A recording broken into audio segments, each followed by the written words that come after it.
So what about an asset class that we have lots of in Canada, which is water?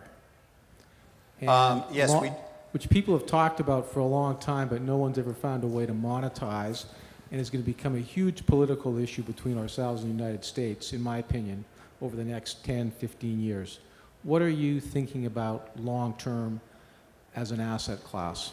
Well, personally, I would say Canadian farmland is probably the biggest beneficiary of the fact that we have this huge surplus of water.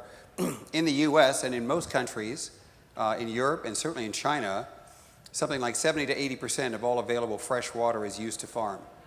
In Canada, it's less than 20%. So Canada has this massive surplus of water available for the purpose of farming.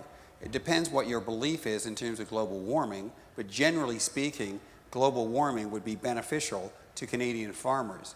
So I'm not aware of any commercial way that you can take advantage of our excess water, and I doubt politically whether anybody would agree to start shipping large amounts of water to the U.S. For profit. But from a Canadian perspective, if I was looking to invest in something that benefits from our excess water, farmland, and that is something that we have done. So we have invested in Canadian farmland through partnerships, and we're likely to continue to add to those as well.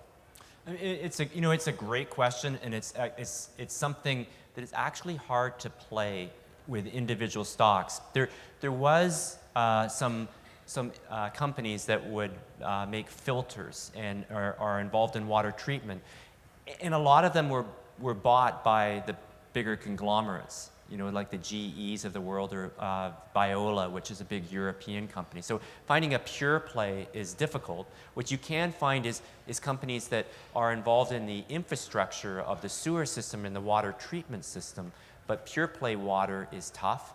I think farmland is, as John mentioned, is a good area, but also it's low electricity prices. And one of the things we see in Canada, Manitoba has some of the lowest electricity prices in North America, and it's because of hydropower. So, I think that would be an advantage, but it's hard to make a direct investment in that area. I mean, the other thing you can do is invest in. There's a number of run-of-the-river power plants that you can invest in as well. That would be sort of a play on that.